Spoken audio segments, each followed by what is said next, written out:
he does. Weird. He wants to apologize. I'm Officer Kellen with the Lansing Police Department. How are you? All week we've been in class teaching officers from the Tri-County area a number of different skills, including verbal de-escalation, non-escalation, and how to recognize certain signs and symptoms of mental illness or substance use disorder. Sheriff's Office. We've got some great actors in these scenarios and making it very realistic for them. Many of the situations that we deal with don't have a criminal undertone to it. It's largely problem solving. What? Like, this isn't my house. This training is designed to address persons in chronic or acute related crises. We give them tools to deal with the chronically mentally ill or the acute crisis that may come about. Would I have to go in a cop car? You know, we've got dementia patients that we have to help out and try to work through whatever crisis they're going through. We purport that we're saving lives. Dad, you want your dad? We believe that we're ahead of the curve and we're proud of the product that we have. We're proud of the way that we've gone about it. There's a lot of selflessness here.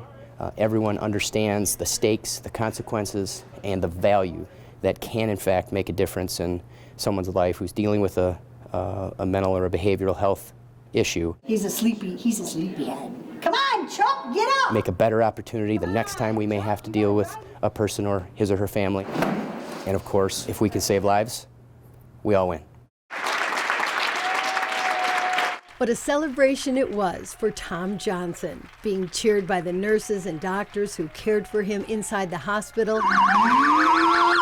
to outside as a parade of patrol cars from around the state celebrated his victory over COVID-19. It's the nurses in ICU that kept me alive. It was the doctors that kept me alive. All I had to do was breathe. Tom was on a ventilator for weeks, and it took every ounce of energy he had just to breathe. But he knows now that he had some help with that. Tom is a triplet. His brothers, Ted and Tim, said they kept him in their thoughts constantly. There is a unique bond between us three that only we know. And it was difficult, it was very, very challenging. But if anyone could have done it, I knew he could do it. There was a couple of nights that I spent alone for about a half hour, 45 minutes, semi-meditating, but my thought process was, I'm gonna relax, I'm gonna breathe for Tom. So I continued a couple of nights of just relaxing myself, and I thought anything can help. And if we're having this connection right now, Tom, I'm gonna try to help you breathe. I would talk to him at night. Mentally, yep. Mentally, just trying to send him signals like, hey, stay in there, Yes. stay strong. Absolutely. And that's how I was communicating with him. And, you know, he heard everyone's prayers, he heard everyone's thoughts, all their support, you know, and he fought through it. Outside world. Ted drew his strength not only from his brothers, but from his fiancée, Becca. Even physical therapy, trying to get out of bed, learn how to walk, do all that stuff. Every step was Becca's step. Her name is obviously Becca again. So she was my inspiration. She was the one. And then I've got an oldest son named Jacob. So I had to get back to my kids. So he's somewhere. Oh, right here. So it was these two right here that kept me going. I'm just overwhelmed to have him come home. It's been a long month. It's scary. I know Dad, and I know he's going to fight through and knew he was going to make it. Very happy. I mean, it was definitely a scary past month, but definitely just a huge weight off my chest now. It's a good feeling. Ted and his family give high praise to McLaren's medical staff and credit them for saving his life. They have been pulling for him so hard and supporting me and our family through this journey that he wouldn't be here without them. We're meeting family for the first time today that we've been talking to on the phone for weeks and weeks, and I'm like, oh my gosh, I finally see a face. It's heartwarming, and it makes it so much easier to go back to work knowing that we've had such good outcomes. All right, Tom, you ready to get out of this joint? I sure am. If you drive around Grand Ledge right now, chances are you'll quickly spot at least a few of these signs posted in people's yards. The message is simple: choose kindness. It's a message Joanne Elena has been spreading since March. I work for a preschool, and we've been really focusing on being kind. And so then I was off work, for the corona, and I just started thinking about all the negativity, political negativity, hatred, and I thought, gosh, what can I do? And so I just had this idea about starting to paint these signs. Signs for her yard, which fittingly sits on Pleasant Street. One says, be kind. Another, be the love. But her Choose Kindness sign really spoke to the community. People just started stopping and talking about the sign, how much they loved that message. And then that's when I decided to have some printed. She used her federal stimulus check to print 300 of them. What's left here is what's left of the 300. Here you go, Sue. Thanks. You're welcome. Have a great day. You too. Bye-bye. I have it out in front of my house, and now these are going to go out in front of my daughter's and my son's house. They're wonderful. I'm glad you spent her money on that. Elena has been passing them out for free in hopes that people will pass that kindness forward.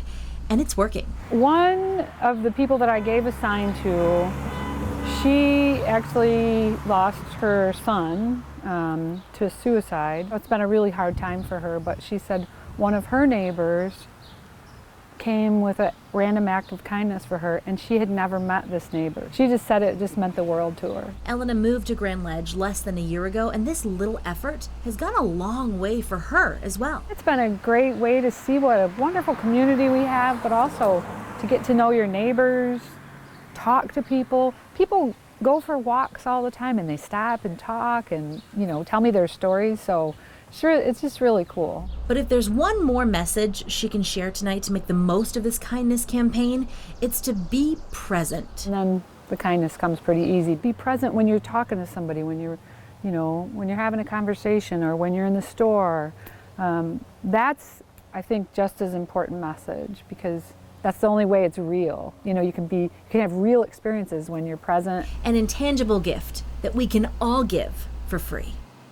We worked hard for it, we really did, and we just couldn't find it anywhere. In March of this year, Sandy McBain Farnham realized the wedding ring that had been on her finger for 28 years was missing. And what went through your mind when you realized then that the ring was gone? Oh, I was just devastated.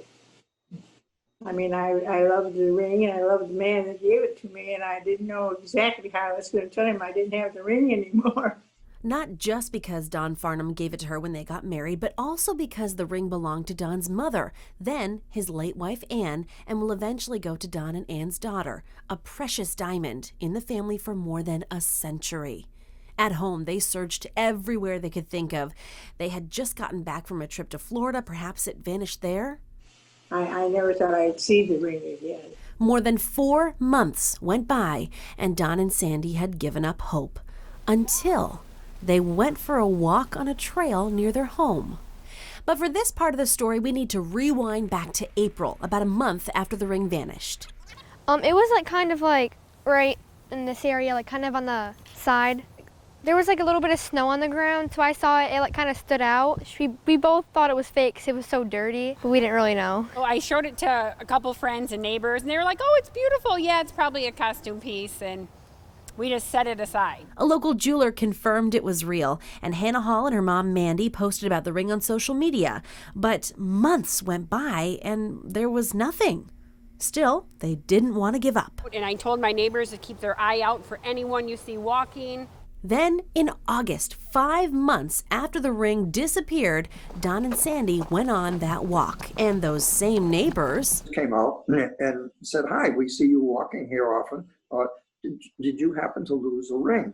And we said, well, yes, we did, but we're sure it's lost. We haven't been able to find it anywhere. Don suggested Mandy and Hannah take the ring to Lynn & Owen Jewelers. Stuart, the owner, had reset and repaired the ring a few times and would be able to confirm if it was in fact theirs.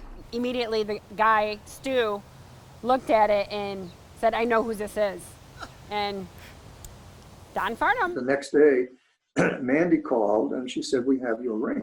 Hannah and I went over the next day, and they were in tears. We were in tears. And he said he'd give us a hug and stuff if it wasn't for COVID and everything.